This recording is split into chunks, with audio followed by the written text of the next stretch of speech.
Good morning everybody. Ajay IAS Kankarbagh Patna के YouTube channel पे आप सभी का स्वागत है। आज के इस वीडियो में मैं जिस विषय की चर्चा करने जा रहा हूं वह विषय भारत में कृषि कीमत नीति, इसका उद्भव एवं विकास। सामान्य तौर पे जब भी हम कृषि कीमत नीति की बात करते हैं तो स्वतः हमारे ध्यान में न्यूनतम समर्थन मूल्य, इश्यू प्राइस, प्रोक्योरमेंट प्राइस इत्यादि जैसी शब्दावलियां ध्यान में आती हैं, परंतु ये सभी कृषि कीमत नीति के अंग के तौर पे सामने आती हैं। वास्तविक तौर पे कृषि कीमत नीति क्या होती है, इसी बारे में आज हम लोग को चर्चा करना है। तो अगर हम कृषि कीमत नीति की बात करें तो कृषि कीमत नीति से अभिप्राय यह है कि कोई भी एक जो उत्पादक है, विशेषकर किसान, जो उसकी उपज है उसको उसकी उपज के न्यूनतम मूल्य का मिलना सुनिश्चित हो सके, यानी कि जो किसान ने उपजाया है कम से कम उसकी उपज का न्यूनतम लागत उसे वसूल किया जा सके। दूसरी तरफ अगर हम उपभोक्ता के दृष्टिकोण से बात करें तो कृषि उपज में जो भी मूल्य है उस मूल्य में स्थिरता बनी रहे और उत्पादकों को साथ साथ उपभोक्ताओं को भी उस मूल्य का लाभ मिले। तो एक प्रकार से कृषि मूल्य नीति की बात इस संदर्भ में की जाती है कि उत्पादकों के दृष्टिकोण से और उपभोक्ताओं के दृष्टिकोण से मूल्यों में स्थिरता बनी रहे। जहां तक उत्पादकों के हित की बात है, यानी कि एक किसान जो उपजाता है वह ये मान के चलता है कि कम से कम जिसने जो भी उपजाया है उसकी लागत का कम से कम न्यूनतम लागत उसे मिलना सुनिश्चित हो सके। तो इसी संदर्भ में भारत में कृषि नीति की चर्चा की जाती है। भारत जैसे कृषि प्रधान देश में कृषि उत्पादन में वृद्धि जितनी आवश्यक है, साथ साथ यह भी आवश्यक है कि मूल्यों में स्थिरता बनी रहे। इसी को ध्यान में रखते हुए भारत में कृषि कीमत नीति की चर्चा समय समय पे की जाती रहती है। अगर हम कृषि कीमत नीति के उद्भव की चर्चा करें तो यह तथ्य सामने आएगा कि इसका उद्भव हमें द्वितीय विश्व युद्ध के दौरान से ही देखने को मिलता है। जिस समय द्वितीय विश्व युद्ध प्रारंभ हुआ उस समय कीमतें एकाएक बढ़ी और इस कीमतों को बढ़ाने में बंगाल के अकाल का भी व्यापक योगदान रहा था। तो इसी को ध्यान में रखते हुए तत्कालीन ब्रिटिश सरकार द्वारा कुछ ठोस उपाय किए गए, जिसमें से एक उपाय यह था कि 1942 में खाद्य विभाग की स्थापना की गई। खाद्य विभाग की स्थापना की जिसके माध्यम से यह प्रयास किया गया कि खाद्यान्न की उपलब्धता निश्चित हो पाए। इसके साथ साथ ब्रिटिश सरकार द्वारा कुछ और भी उपाय किए गए और उस उपायों में मुख्यतः यही था कि खाद्यान्नों की उपलब्धता किस प्रकार से बढ़ाई जा सकती है, परंतु ये सारे उपाय अंततः फलित नहीं हो पाए।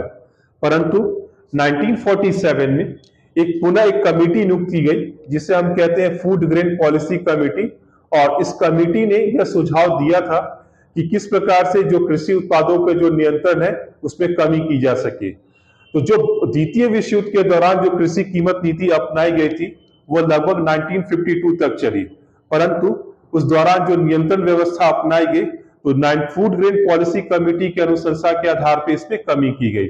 इसका परिणाम देखने को यह मिला कि जब देश में प्रथम पंचवर्षीय योजना अपनाई गई, उस योजना का लक्ष्य ही था कि किस प्रकार से कृषि को बढ़ावा दिया जाए और खाद्य सुरक्षा को सुनिश्चित किया जाए, परंतु यह लक्ष्य तभी संभव हो सकता था कि जब कृषि उत्पादनों पर नियंत्रण को कम किया जाए।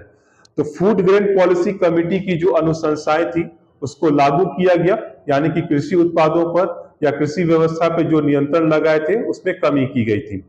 इसके बाद अगर हम देखें, यानी कि कृषि कीमत नीति के दूसरे चरण के तौर पे तो 1957 में पुनः एक समिति नियुक्त की गई जिसे खाद्यान्न जांच आयोग या फूड ग्रेन इंक्वायरी कमेटी भी कहा जाता है। इसके जो अध्यक्ष थे वो थे अशोक मेहता।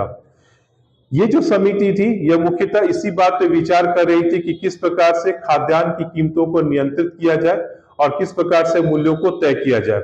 इसी समिति ने एक प्रकार से न्यूनतम समर्थन मूल्यों के पक्ष में अपना एक विचार व्यक्त किया, साथ साथ इसने यह भी माना कि जो भी खाद्यान्नों की कीमतें हैं वो मांग और पूर्ति के दृष्टिकोण से निर्धारित की जाए। परंतु इस कमिटी की तो सबसे बड़े रिकमेंडेशन में से एक था कि एक उच्च प्राधिकार निकाय यानी कि हाई पावर्ड बॉडी का गठन किया जाए जिसे कि प्राइस स्टेबलाइजेशन बोर्ड के नाम से जाना जाए। तो अशोक मेहता समिति यानी ये निर्धारित किया कि किस प्रकार से कृषि उत्पादों को या कृषि मूल्यों को व्यवस्थित किया जा सकता है। पुनः अगर हम जनवरी 1959 में आते हैं तो फोर्ड फाउंडेशन द्वारा प्रायोजित एक 13 सदस्यीय टीम भारत का दौरा करने आई। इस टीम का उद्देश्य ये था कि भारत में जो खाद्यान्न की समस्याएं हैं उसका क्या निराकरण किया जा सकता है। इस समिति ने अपना जो प्रतिवेदन था तत्कालीन कृषि मंत्री अजित प्रसाद जैन को उपलब्ध कराया, परंतु इसमें यह था कि जो शीर्षक दिया गया था, उस शीर्षक ही था India food crisis and steps to meet it. परंतु जैसे कि अन्य प्रतिवेदन के साथ हुआ, इस रिपोर्ट पे कोई कार्यवाही नहीं की गई। तो फोर्ड फाउंडेशन द्वारा प्रायोजित जो कमेटी आई थी, उसने मुख्यतः 3 प्रकार के विचार दिए। सबसे पहला विचार यह था कि किसानों को न्यूनतम मूल्य का आश्वासन मिले, दूसरा एक उचित बाजार की स्थापना की जाए, और तीसरा बाजार की उपलब्धता सुनिश्चित हो। परंतु यह रिपोर्ट, जैसे मैंने बताया, कि इसकी जितनी भी संस्तुतियां थी वो धूल फांक रही थी। स्थिति में बदलाव तब आया जब लाल बहादुर शास्त्री प्रधानमंत्री बने और उनके साथ ही सुब्रमण्यम चंद्रशेखर जो थे वो कृषि मंत्री बने। उनके द्वारा इस रिपोर्ट पे पुनः विचार किया गया और साथ साथ पुनः एक कमेटी की नियुक्ति की गई। इस कमेटी को हम एल.के. झा समिति के नाम से भी जानते हैं, जिसे 1964 में नियुक्त किया गया था, और ये कमेटी भी कमेटी ऑन फूड प्राइसेस के नाम से जानी जाती है।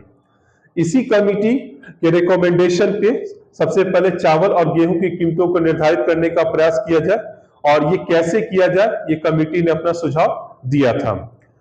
तो अब यहाँ पे प्रश्न ये था कि अब तक इस संदर्भ में 2 समितियां आ चुकी थी। एक अशोक मेहता समिति, फोर्ड फाउंडेशन द्वारा नियुक्त समिति भी थी, और उसके बाद झा समिति भी आ चुकी थी। लेकिन जब झा समिति आई, उसने पुनः फोर्ड समिति के संस्तुतियों को ही दोहराया, और इसी संस्तुतियों के आधार पे फसल मौसम के लिए धान के लिए न्यूनतम कीमतों का निर्धारण किया गया। यानी कि जब चंद्रशेखर कृषि मंत्री बने तो उनके कार्यकाल में सबसे पहले न्यूनतम कीमत वोची तय की गई, और दूसरी और तीसरी अनुशंसा जो थी फोर्ड फाउंडेशन की, उसके संदर्भ में एपीएमसी यानी कि एग्रीकल्चर प्रोड्यूस मार्केट कमेटी का गठन किया गया, और ये काम बहुत ही सरलता से वो चीज किया गया। इसमें साथ साथ राज्य सरकारों की भी सहमति ली गई। यहाँ पर हमें ये बात ध्यान में रखना है कि जो मुख्यतः सुधार कृषि नीति के संदर्भ में हुए थे, वो खाद्य मंत्री सुब्रमण्यम चंद्रशेखर के कार्यकाल के दौरान ही किए गए थे। उनकी एक और उपलब्धि यह थी कि उनके कार्यकाल में ही फूड कॉर्पोरेशन ऑफ इंडिया की स्थापना की गई। और इसके बाद जब हम 1965 में आते हैं, तो यहां देखा जाता है कि कृषि कीमत आयोग की स्थापना की गई। यह भी फोर्ड फाउंडेशन की संस्तुतियों के अनुरूप ही थी, क्योंकि फोर्ड फाउंडेशन ने इस प्रकार की संस्तुति की थी कि एक ऐसा आयोग बनाया जाए जो विशेषकर कृषि कीमत को निर्धारित करे।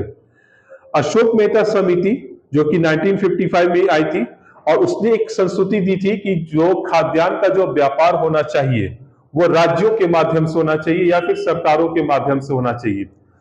तो इस संस्तुति को केंद्र सरकार द्वारा बहुत बाद में लागू किया गया, और state trading in food grains scheme को स्वीकार किया गया। ये जो स्कीम थी वो वास्तविक तौर पे अशोक मेहता समिति द्वारा दी गई थी। पुनः जब हम 29 अगस्त 1970 को हम देखते हैं, तो एक कृषि पर राष्ट्रीय आयोग की स्थापना की गई, जिसके अध्यक्ष प्रोफेसर एम.एल. दांतवाला थे। यानी कि अभी तक मैंने जितने भी तथ्यों का उल्लेख किया, वो प्रत्यक्षतः भारत में जो कृषि उत्पादों से संबंधित मूल्य है और उसी से संबंधित ये सारी घटनाक्रम ये चीज चली आ रही है। 1985 में कृषि कीमत आयोग का नाम बदलकर कृषि लागत और कृषि कीमत आयोग कर दिया गया। यानी कि जो पहले जो कृषि कीमत आयोग था उसका नाम को बदला गया। 1997 में केंद्र सरकार द्वारा खाद्यान्नों की खरीदारी की विकेंद्रीकरण योजना प्रारंभ की गई। 2004 में जब हम आते हैं, तो एम.एस. स्वामीनाथन की अध्यक्षता वाले राष्ट्रीय किसान आयोग ने उत्पादन लागत का 50% से अधिक निर्धारित करने की सिफारिश की थी। और जब हम 2018-19 में आते हैं, तो उस साल के बजट में यह घोषणा की गई कि उत्पादन लागत का लगभग 1.5 गुना एमएसपी निर्धारण में प्रयोग किया जाएगा। और वर्तमान संदर्भ में अगर हम इस चीज को देखें, तो अब ये चर्चा चली आ रही है कि क्या एमएसपी को लीगलाइज किया जाए कि नहीं, यानी कि वैधानिक तौर पे इसे अनिवार्य बनाया जाए कि नहीं।